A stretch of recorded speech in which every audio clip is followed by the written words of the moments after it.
Net electric field भी हम निकाल सकते हैं। नेट इलेक्ट्रिक फील्ड का मैग्नीट्यूड होगा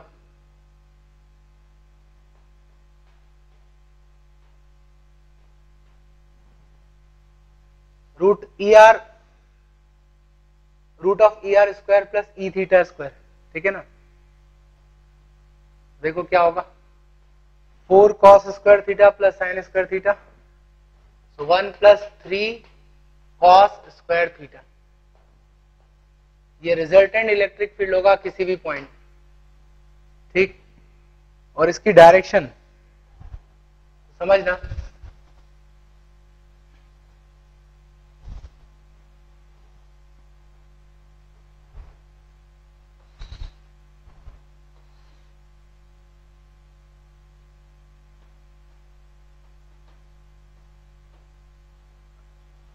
इस पॉइंट पे हमें फील्ड निकालनी है, कनेक्ट कर दो इसको सेंटर से।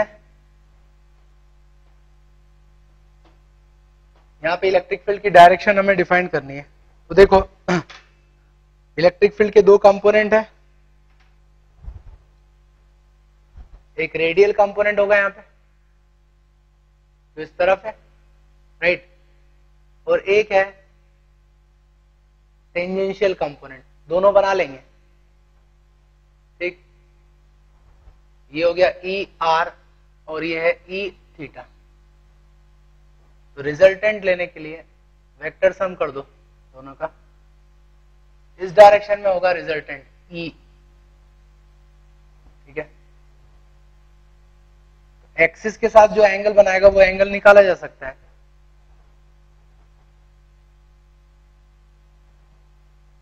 ठीक है। से रेडियल कंपोनेंट के साथ ये बना रहा है एंगल अल्फा, राइट। तो क्या वो एंगल निकाला जा सकता है अल्फा। तो आप देख सकते हो इस ट्रायंगल में tan अल्फा हो जाएगा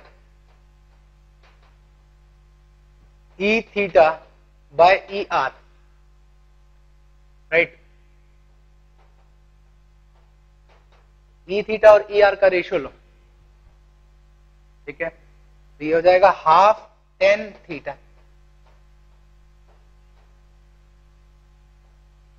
तो जो इलेक्ट्रिक फील्ड है वो रेडियल कंपोनेंट से अल्फा एंगल बना रहा है, where tan alpha is half tan theta. तो ये एक्सिस के साथ कितना एंगल बनाएगा वो भी निकाला जा सकता है। तो इस एंगल को मैं बीटा कह रहा हूं। तो ये बीटा इज इक्वल टू क्या होगा बताओ, थीटा तो ये लाइन बना रही, थीटा प्लस अल्फा, ठीक है। Beta is equal to theta plus alpha. तो resultant electric field radial direction से अल्फा एंगल बनाएगी और एक्सियल डायरेक्शन से थीटा प्लस अल्फा एंगल बनाएगी। अब कुछ पॉइंट्स पर हम इलेक्ट्रिक फील्ड डिफाइन करते हैं।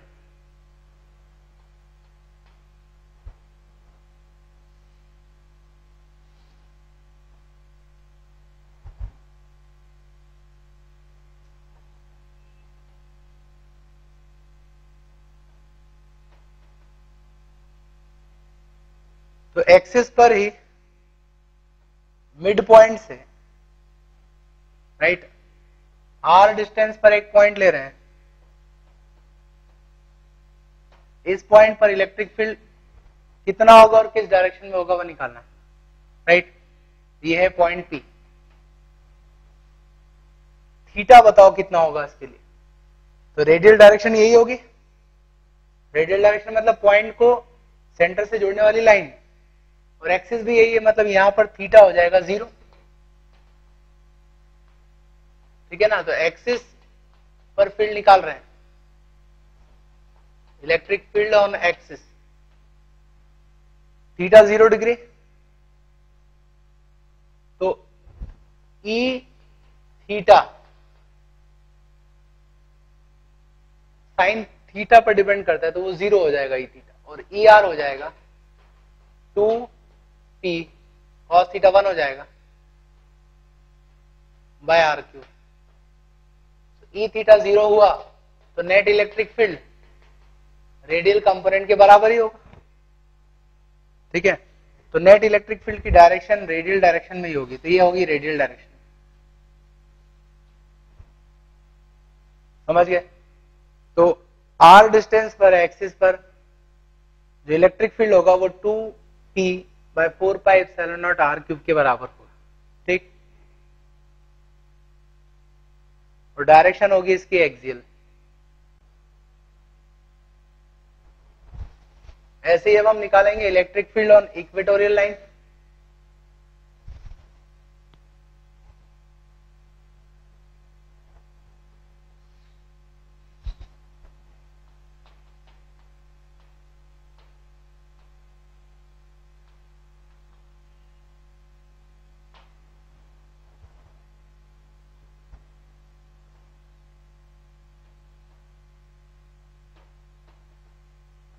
ठीक है, तो इस पॉइंट पर हमें फील्ड निकालनी है। सेंटर से r डिस्टेंस, ये रेडियल डायरेक्शन होगी और टेंजेंशियल किस तरफ होगी? इसके परपेंडिकुलर डायरेक्शन में, जिस तरफ थीटा बढ़ रहा है। थीटा की वैल्यू यहां पर होगी 90 डिग्री। तो यहां पर रेडियल कंपोनेंट 0 हो जाएगा और टेंजेंशियल कंपोनेंट जो है वो हो जाएगा p/4πε0r³। और net electric field tangential component के बराबर ही होगा। किस तरफ होगा टेंजेंशियल?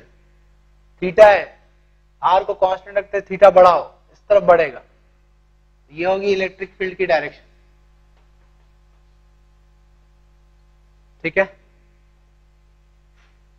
तो डायपोल के पैरेलल ही होगा इलेक्ट्रिक फील्ड।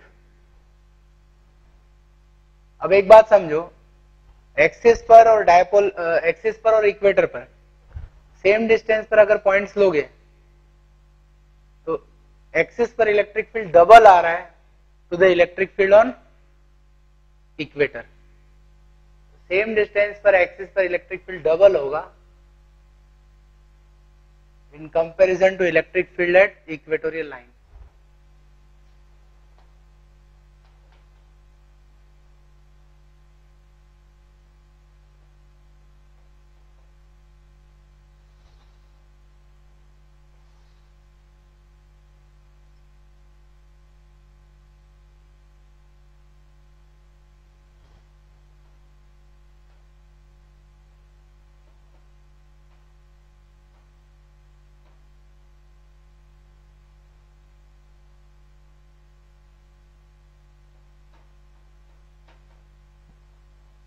देखो r डिस्टेंस पर at 60 degree angle with axis electric field और पोटेंशियल क्या होगा ये बताना है।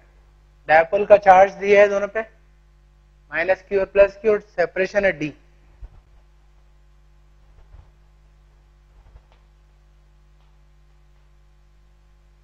so potential is p cos theta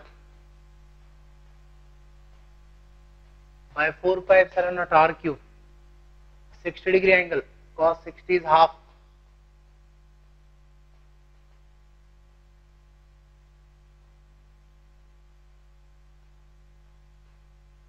that is potential।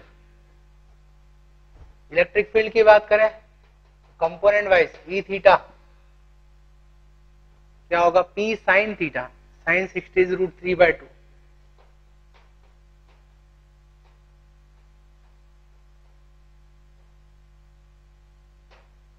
और ऐसे ही रेडियल कंपोनेंट होगा, that is 2p cos theta. cos theta is half, ठीक है।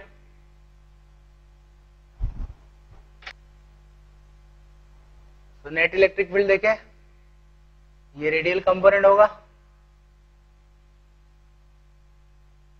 और इससे छोटा होगा एंगुलर कंपोनेंट टेंजेंशियल। इस डायरेक्शन में होगा इलेक्ट्रिक फील्ड, ठीक है। नेट इलेक्ट्रिक फील्ड भी निकाला जा सकता है, ठीक है। नेट इलेक्ट्रिक फील्ड इज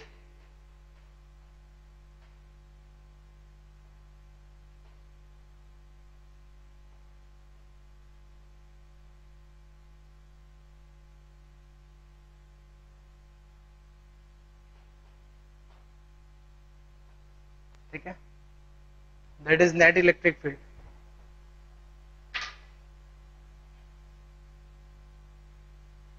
तो इस तरह से हम डायपोल के आसपास किसी भी पॉइंट पर फील्ड और पोटेंशियल निकाल सकते हैं। अच्छा, एक बात ध्यान देना कि ये जो एक्सप्रेशन डिराइव की है हमने, ये सिर्फ किस सिचुएशन में वैलिड है, जब जो पॉइंट है वो डायपोल से बहुत दूर है, मतलब डायपोल के साइज के रेस्पेक्ट में डिस्टेंस बहुत ज्यादा है आर। अगर आसपास है कहीं पॉइंट, तो उस केस में आप इस तरह का अप्रोक्सीमेशन नहीं ले सकते हैं। तब एक ही तरीका होगा कि उस पॉइंट पर आप निगेटिव और पॉजिटिव दोनों चार्ज के कारण पोटेंशियल और फील्ड निकालो और उनको ऐड करो। पोटेंशियल के लिए सीधे ऐड करना होगा और इलेक्ट्रिक फील्ड के लिए वेक्टर सम करना होगा। ठीक है, देखो एक एग्जांपल लेते हैं।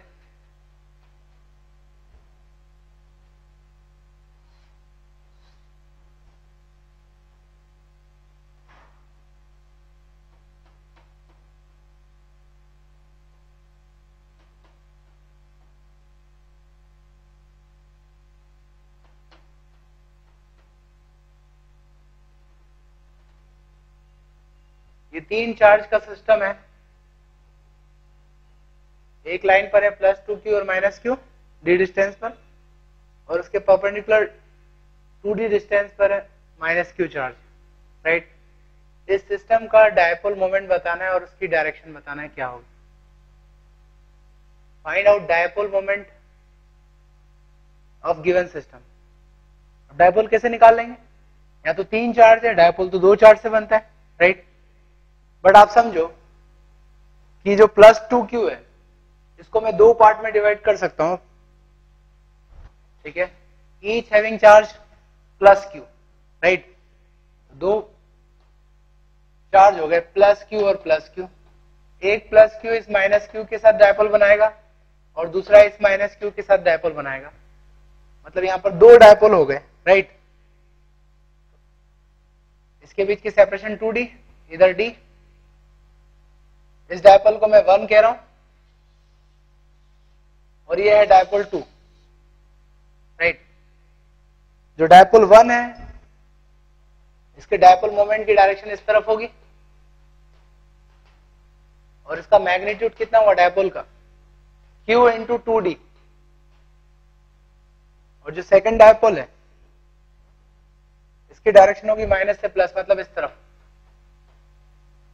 और इसका डायपोल मोमेंट होगा qd, राइट। तो 2 डायपोल है, दोनों की डायरेक्शन पता है, म्यूचुअली परपेंडिकुलर, और आपको उनके मैग्नीट्यूड भी पता है। तो रिजल्टेंट क्या होगा, तो रिजल्टेंट डायपोल मोमेंट जो है वेक्टर सम करेंगे हम, राइट। ये एक डायपोल है और ये दूसरा,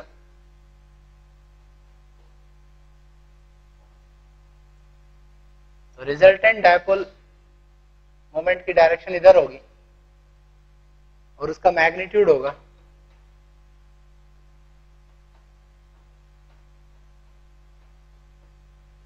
qd इंटू √5, ठीक है। इन दोनों का रिजल्टेंट निकाल लें।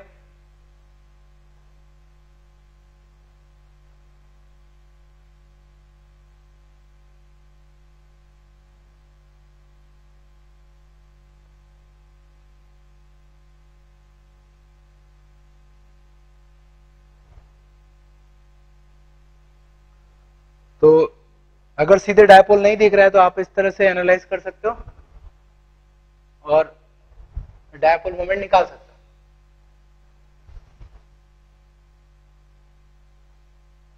इनफैक्ट इसी तरह का एग्जाम्पल था H2O मॉलिक्यूल का, ठीक है ना। अब उसमें भी 3 चार्ज हैं, 2 तो प्लस और एक माइनस, राइट। बट ये निगेटिव चार्ज जो है इन दोनों चार्ज से डबल, राइट। उसकी 2 पार्ट कर लिए, तो एक पार्ट जो है इस तरफ डायपोल बनाएगा और एक पार्ट इस तरफ। ये डायपोल मोमेंट की डायरेक्शन होगी माइनस से प्लस, तो रिजल्टेंट इस तरफ होगा, ठीक है ना। तो इस तरह से मॉलिक्यूल्स में हम डायपोल मोमेंट निकाल सकते हैं।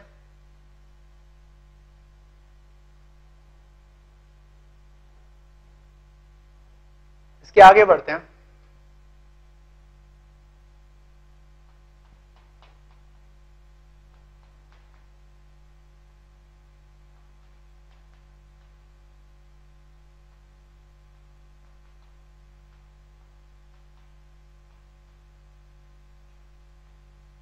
इलेक्ट्रिक डायपोल को हमने यूनिफॉर्म इलेक्ट्रिक फील्ड में रख दिया, ठीक है। तो उस पर फोर्स कितना लगेगा, टॉर्क कितना लगेगा, उसकी पोटेंशियल एनर्जी वगैरह, ये सब चीजें हम डिफाइन करेंगे।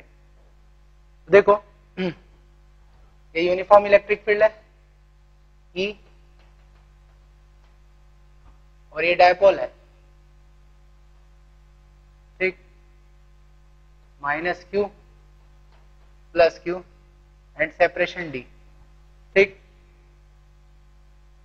तो आप देख सकते हो ये डायपोल मोमेंट की डायरेक्शन होगी माइनस से प्लस, डायपोल मोमेंट, और फील्ड इस तरफ, दोनों के बीच एंगल थीटा, ठीक है ना। डायपोल को जब फील्ड में रखेंगे तो उस पर फोर्स लगेगा, पॉजिटिव चार्ज पर फील्ड की डायरेक्शन में ही फोर्स QE, और नेगेटिव चार्ज पर अपोजिट डायरेक्शन में फोर्स लगेगा, ठीक है। फोर्स इक्वल होगा बट डायरेक्शन अपोजिट। तो हम कह सकते हैं in uniform electric field net force on dipole is 0।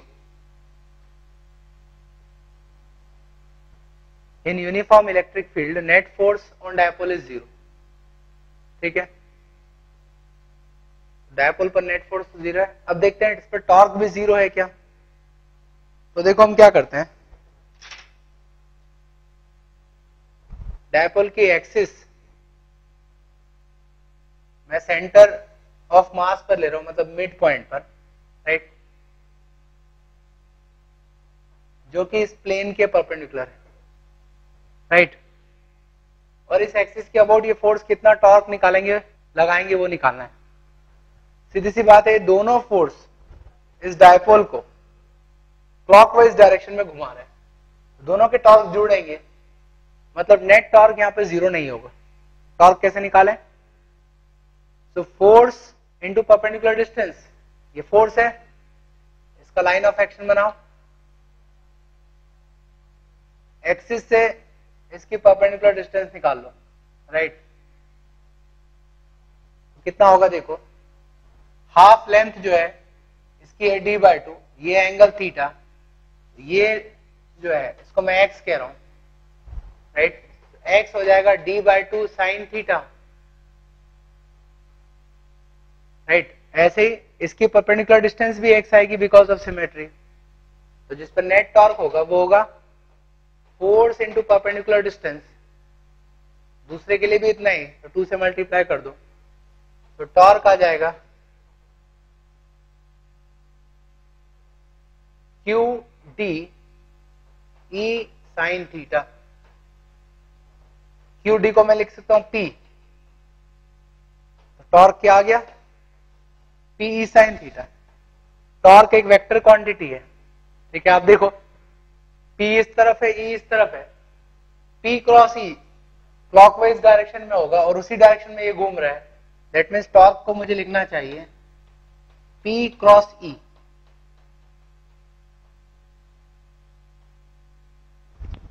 ठीक है। तो जब आप उसको यूनिफॉर्म इलेक्ट्रिक फील्ड में रखोगे तो उस पर टॉर्क लगेगा P क्रॉस E,